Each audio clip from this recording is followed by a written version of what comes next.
한국당 비대위 구성을 위한 준비위원회는 다음 주쯤 비대위원장을 확정하겠다는 방침을 세웠습니다. 주말에는 5명으로 후보를 압축하겠다는 계획입니다. 자유한국당은 비대위 구성 문제를 놓고 당내 갈등이 정점으로 치닫고 있습니다.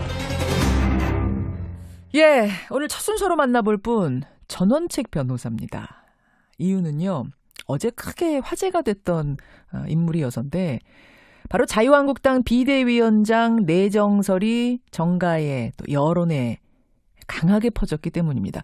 지금 자유한국당 비대위원장 후보군으로 36명 정도가 오르내리는데요. 후보군 중엔 전원책 변호사가 포함돼 있다고 안상수 비대위 준비위원장이 공개적으로 밝히면서 이 비대위원장 내정설은 더 증폭됐습니다. 당사자한테 직접 확인하는 게 제일 확실하겠죠. 예, 전원책 변호사 직접 연결을 해보겠습니다. 전 변호사님 안녕하세요. 예, 안녕하세요. 오랜만입니다. 오랜만입니다. 아니, 비대위원장에 내정되셨다는 게 맞습니까? 며칠씩 끌어오는데 미리 말씀드리는데 예. 예, 아무런 제의도 없었습니다. 그리고 제의가 있어도 불가능한 얘기고요. 난 비대위가 코미디라고 생각하는데 내가 왜 이런 인터뷰를 해야 되는지 모르겠어요. 왜 이름이 오르내리는지, 왜 인터뷰를 해야 되는지도 모르겠다? 예. 아니, 그러니까 연락도 못 받으셨고 연락이 온다 해도 난 불가능하다 이러셨어요, 지금? 예, 그럼요. 아니, 왜 불가능이라고까지 생각하십니까? 내가 한국당 내부자가 아니잖아요. 예, 한국당이 예. 과거에 외부 인사를 비대위원장 혹은 비대위원으로 만드는 바람에 예. 지금 사태가 만들어진 겁니다. 한나라당 당시에 예. 박근혜 의원이 그 홍준표 대표에게서 비상증권을 받았잖아요. 그렇죠. 그리고 김종인, 이상돈, 이준석 이런 분들을 앞세워서 당명을 새누리로 바꾸고 당 색깔을 좌파 색깔인 빨간 색깔로 바꾸고 예. 보수를 공개적으로 지운다 그랬어요. 그리고 사민주의의 강령인 경제민주화 타령을 했습니다. 예. 당의 정체성을 바꿔버린 거예요.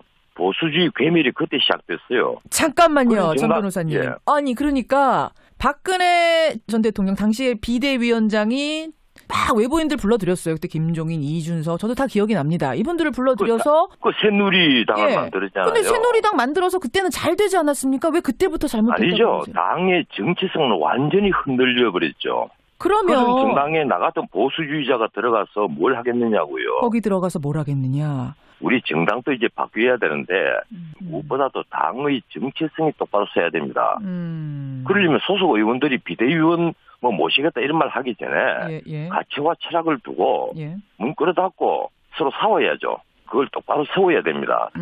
그다음에 필요하면 비대위원장을 모시든지 내부 수선을 하든지 기초부터 새로 세우든지 하면 됩니다. 그러니까 정리를 하자면 한국당은 지금 보수라는 이념을 잡고 치열하게 내부에서 우리는 어떤 보수의 길을 가야 되는가를 가지고 싸워야 할 텐데 외부에서 누가 하나 들어와가지고 지금 뭔가를 해낼 수 있는 상황이 아니고 오히려 외부에서 누가 들어오면 상황을 더 어지럽게 할 수 있다 이런 말씀이세요. 그렇죠. 근데 더 웃기는 게 국민 공모를 한다는 건데. 국민 공모제. 예, 지금 공모하고 있습니다. 받고 있습니다. 국민 공모를 한다면 약속을 지켜서 공모에 응한 사람 중에서 선택을 해야 됩니다. 예. 공모 절차를 굳이 두면서 엉뚱한 사람 뽑으면요. 네. 그건 사기극이에요. 국민 공모한다면서 왜 46명이 있다, 36명이 있다 이런 얘기들이 나옵니까? 공모를 하면 그런 말이 없어야죠. 처음부터 공모 절차를 해서 예. 그 공모에 응한 사람 중에서 훌륭한 분을 뽑아야죠. 근데 제가 지금 들으면서 약간 의아스러운 것이요. 예. 내부에서 하려고 그랬더니 지금 싸움 난 거 아닙니까? 친박, 비박 이런 개파망령이 다시 살아나고 내부에서 도저히 안 되니까 지금 외부에서 새로운 피를 들이려고 하는 거 아니에요? 그 친박 비박 싸움이 예. 박근혜 전 대통령을 어떻게 볼 것인가 하는 문제거든요. 예. 어떻게 볼 것인가냐 보다도 가까운 분들 또 안 가까운 분들 이렇게 나눠진 거 아니에요? 글쎄요. 박근혜 전 대통령의 이 이른바 탄핵 사태 그리고 그 뒤에 구속 사태 예. 이 문제에 대한 시각의 차이가 이 친박 비박의 싸움이고 그리고 집권 세력의 적배청산 프레임하고 연결이 되어 있어요. 그래서 나는 한국당 재검도 이 박근혜 전 대통령에 대한 재판이 빨리 끝나야만 가능하다고 난 생각하는 사람입니다. 지금 골수 친박은 박 대통령은 무죄라고 그러잖아요. 예. 비박 대부분은 박 대통령 탄핵이 옳다고 보고 있고. 예. 그래서 이 문제의 근본적인 뿌리를 살펴보면 결국은 보수주의가 과연 무엇인가 하는 근원적인 문제와 연결이 되어 있습니다. 그렇게 보시면 지금 한국당이 코미디 같은 일이 벌어지는 것이 그래서 벌어지는 겁니다. 뭐 비대위원장이 이정미 전 재판관이 거론되고 김용옥 씨가 거론되고 심지어 진보주의 이데올로그라고 할 수 있는 최장집 선생님이 거론돼요. 예, 그렇더라고요. 한마디로 너무 희극적입니다. 희극. 얼마나 자기들이 정체성을 모르면 이런 말들이 나와요. 아니, 그분들이 희극적이죠. 들어가서 그냥 확 뭔가 새롭게 바꿔버릴 가능성은 전혀 없어요? 뭐 좌파진당 만들라고요. 더 웃기는 게 김종민 선생이 또 다시 거론이 돼요. 그분은 무슨 뭐 비대위 전문가입니까? 김종인 전 비대위원. 나는 그래서 이 한국당 의원들이 아직도 정신들을 못 차리고 있구나 하는 생각을 합니다. 게다가 지금 비대위원장이 뭐 절대적인 권한을 준다 이런 말들이 나오는데 그 무슨 소용이 있겠어요. 총선이 1년 10개월 남아있는데 그렇죠. 절대 반지라면 모르겠지만 절대 권한이라는 것이 뭘 의미하겠어요. 절대 김종민 선생이 한나라당이나 민주당에서 비대위하면서 이 폼 잡고 주목받을 수 있었던 건 총선이 눈앞에 있었기 때문입니다. 공천권이 있었기 때문에. 자기 목들이 다 걸려 있으니까 그랬죠. 난 보면 좀 코미디 같다는 생각을 해요. 아니 근데 전 변호사님 아까 지금 듣는 와중에 친박 비박 갈라진 이유가 이제 박근혜 전 대통령에 대한 가치 판단 때문이다. 재판이 끝나야지 이게 해결될 거다 그러셨는데 저는 거기 지금 외관적으로는 그렇잖아요. 조금 이의를 제기하고 싶은 게 결국은 공천권 싸움 아니에요? 그것도 친박 비박도 누가 공천권 잡고선 다음 총선에 공천권 휘두르느냐 그 싸움이 더 근본적인 거 아닙니까? 이제 박근혜라는 이름이 그들에게 중요하진 않지 않습니까? 글쎄요, 그게 이제 하나의 명분이죠. 명분이죠. 그리고 그 실상은 개인의 입신영달이고 결국은 이제 공천권을 두고 벌이는 경쟁이지만은 결국 명분은 그거란 말이에요. 박근혜. 그래서 이 문제가 사실은 굉장히 어려운 문제입니다. 어려운 문제. 해결될 문제가 아니고 이 자유한국당이라는 공동체가 동질성을 가지고 있었다면. 뭐 이번이 사태도 쉽게 해결할 수 있었을 거예요. 근데 그만큼 정체성에서 우선 동질성이 떨어진다는 겁니다. 비슷한 거 아니에요? 거기 모여 있는 분들? 제가 보기로는 이게 스펙트럼이 너무 넓어요. 더불어민주당도 스펙트럼이 굉장히 넓지만은 자유한국당도 만만치 않게 넓습니다. 근데 넓으면 또 다양한 목소리가 나와서 그게 순기능이 있는 것도 아닙니까? 정당이라는 것이요. 정권을 획득하기 위해서 같은 정책과 이념을 가진 사람이 뭉친 결사체입니다. 그런데 개인의 입신영달을 위해서 이 당으로 갔다 저 당으로 갔다 마음대로 갈 수 있다는 자체가 사실은 반민주주의자들입니다. 알겠습니다. 우리나라의 솔직히 말씀드려서 조직 폭력배보다도 역사가 다 짧아요. 정당들이 10년이 넘는 정당이 없잖아요. 심심하면 당명 바꾸고 그러면서 자기들 하는 말은 우리는 뭐 민주세력을 개성했다. 우리는 오래전부터 보수 정당을 개성한 정당이다. 뭐 개성은 무슨 개성? 그 자체부터 자신들이 뭔지를 모르는 거예요. 그러면 지금 한국당에 내놓을 묘책은 뭔가요? 그 외부는 안 돼. 외부에서 그러니까 안 보이신다는 얘기고 외부에서 스스로 그 토론을 벌여야죠. 본인이 스스로 먼저 깨우쳐야 돼요. 본인이 과연 보수주의자인가, 범자유주의자인가 하는 것을 깨달아야만 합니다. 내부에서 그렇게 치열하게 몸부림을 치지 못하거나 쳤는데 실패하면 그때는 어떻게 되는 겁니까? 실패하면요? 대답은 뻔하죠. 한국당이 완전히 괴밀해서 폐허가 되겠죠. 그러면 새로운 보수주의 운동이 벌어질 겁니다. 그나마 필연적일 거예요. 그리고 새 보수 정당이 등장하겠죠. 마치 프랑스의 마크롱처럼 말이죠. 그런데 이 문재인 정부로서도 그게 정말 겁날 겁니다. 또 다른 시민혁명이 될지도 모르니까 말이죠. 그리고 아마 제 생각은요. 우리 민주주의가 한 단계 더 성숙하려면 그게 옳은 방향일 수도 있다는 생각을 합니다. 차라리 한국당이 아예 괴멸되고 다시 보수가 시작되는 게 새 판에서. 근데 그게 한국당의 정계 개표로 끝날 것 같아요. 이 상태에서 근데 뭐 올해를 넘긴다면 어떻게 되겠어요? 뭐 전당대회를 해서 새 지도부가 정말 훌륭하신 분이 이 야당을 리드를 할 수 있는지 모르겠는데 제 생각은 나는 적어도 한국 보수주의는 폐허가 되리라고 생각을 합니다. 그리고 이 당이 살아남으면? 그러니까 이대로 흐지부지, 그러니까 처절하게 고민하지 않고 이대로 흐지부지 전당대회 치르고 뭐 흐지부지 가면 그 다음에는 뭐 총선 참패 어떻게 되는 겁니까? 아니죠. 대중의 임계점은 반드시 옵니다. 이 물이 끓는 비등점이 있게 마련이죠. 예, 반드시 옵니다. 지금 더불어민주당도 긴장해야 돼요. 이 지방선거의 승리에 자만하고 지금처럼 경제 상황을 방치를 한다면 나는 더불어민주당은 엄청난 후회를 할 거라고 생각합니다. 예. 그러니까 더불어민주당도 그렇고 한국당도 이대로 가면 총선 참패 이렇게 나오는데 진짜로 참패할 거라고 보시는 거예요? 지금 이대로 가면 참패할 수 있죠. 하지만 이 대안 세력이 등장하겠죠. 나는 대안 세력이 반드시 등장한다고 봐요. 아, 그렇게 보세요. 예, 등장할 수밖에 없다고 봅니다. 그러면 지금 전원책 변호사님이 한국당에 들어가서 그 일을 하는 건 불가능하다. 내가 들어가서 외부인이 들어가서 할 상황은 아니다라고 하셨지만 그런 상황이 되면 진짜 보수 헤쳐 모여 세판짜기 상황이 되면 그때는 좀 나서서 뭐 할 생각이 있으세요? 글쎄요. 아무도 하지 않는다면 뭐 저라도 해야 되겠지만 하지만 예, 저는 그런 것보다는 소를 키우고 싶습니다.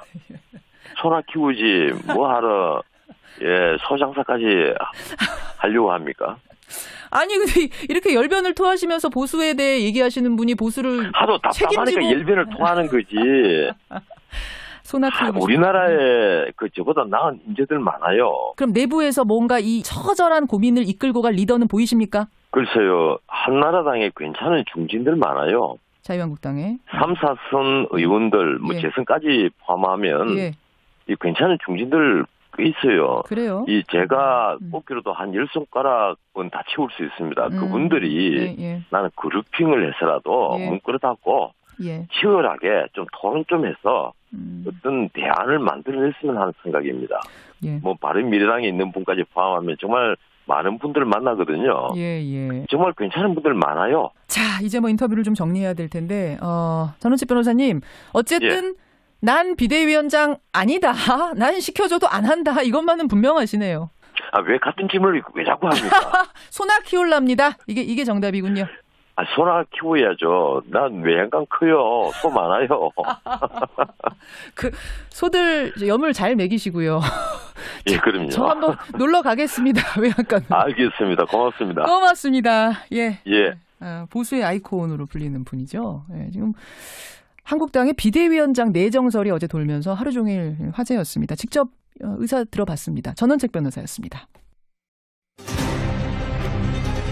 한국당 비대위 구성을 위한 준비위원회는 다음 주쯤 비대위원장을 확정하겠다는 방침을 세웠습니다. 주말에는 5명으로 후보를 압축하겠다는 계획입니다. 자유한국당은 비대위 구성 문제를 놓고 당내 갈등이 정점으로 치닫고 있습니다.